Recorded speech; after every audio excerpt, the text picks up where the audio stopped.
Quando o senhor começou a falar sobre quando ingressou no curso de psicanálise, né, disse que aprendeu a ouvir as pessoas. Eu acho que Sim. o ponto de início aí, o ponto principal é esse, né? Para você prestar um bom atendimento, você tem que ouvir primeiro.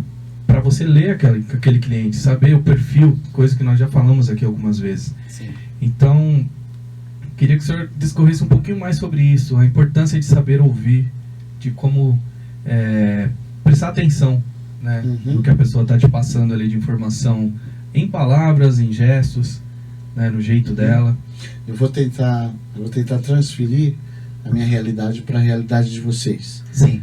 Ok? Quanto a ouvir. Nós temos uma técnica pessoal que quando eu vou atender alguém, eu era tão falador que eu gosto muito de falar, você sabe Verdade, disso? gosto mesmo. Quem me conhece. E foi um desafio, então eu aprendi a morder a língua. Para lembrar que eu não deveria cortar. Pega porque, a dica aí, gente. Porque dentro da escola freudiana, você tem que ouvir a pessoa, porque é a catarse, né? A associação livre. Quando você vai atender alguém, essa pessoa, pelo fato de falar muito, isso já traz um esvaziamento e uma associação de ideias. Ela começa a sistematizar o que ela está falando e a entender a situação. Porque quando você está no meio de um problema, aquilo te traz uma confusão mental e em relação às decisões, que num segundo momento, se você recontar aquilo com detalhes e com acompanhamento de um especialista, isso vai te ajudar. Ponto. Agora, quando você vai entender o seu cliente, você ouvir e oferecer para ele aquilo exatamente que ele quer, independente daquilo que você quer, Sim. que ele queira, esse é o desafio. Verdade. Porque de repente você, é o que eu estou falando, se você identificar e personalizar o seu cliente para cortar o cabelo de um determinado tipo, Sim. só vão frequentar os salões as pessoas que gostam daquele tipo de certeza. corte, com risquinho, né, e tal, etc, É. etc.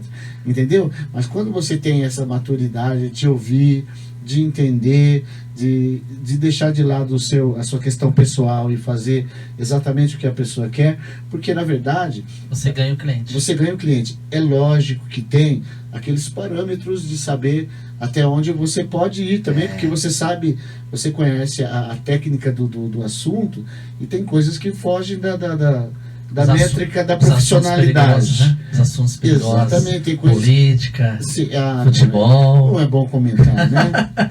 Política, futebol, o que mais, gente? Tem os assuntos aí polêmicos. Religião. Tem uma técnica do 1%. Sabe aquele cara. Pega outra dica aí. Aquele cara muito chato, que você fala, meu, esse cara vai vir cortar o cabelo, mas ele é muito chato. E ele tem um assunto que não suporto. Ele fala algo que, olha, é intragável esse cara. Aí ele vem, é uma cruz quando eu estou cortando o cabelo. A técnica do 1% é você identificar de 0 a 100, 1% de coisas incomuns que você tem. Nossa, que legal. Com essa pessoa. E aí você desenvolve aquele assunto.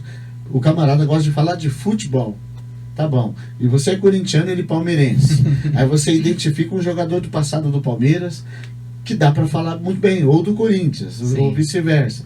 Ou o camarada gosta de um determinado assunto, ele gosta de pescaria. Então você desenvolve aquilo que você ainda consegue tratar e aí você ganha o cliente.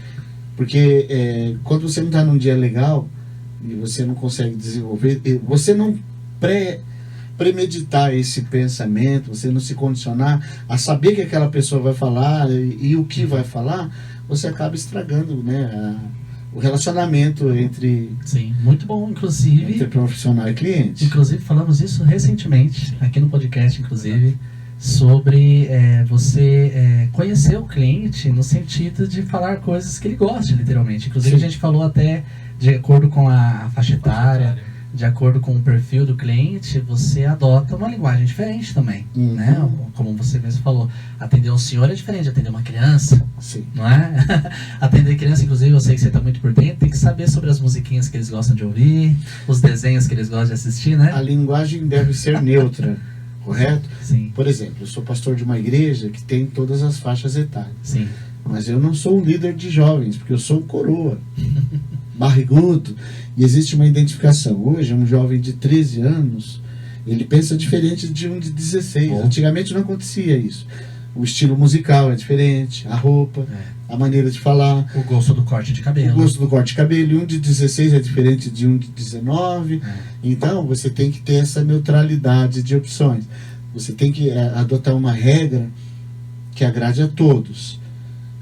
Na verdade, você não vai conseguir se especializar no assunto de todos eles. Sim, alguns são difíceis. Por exemplo, futebol, para mim, ainda é difícil. Tem a técnica do soco de café, que eu falei um dia. Mais uma técnica aí, vamos. O resto tá anotando aí, Regis?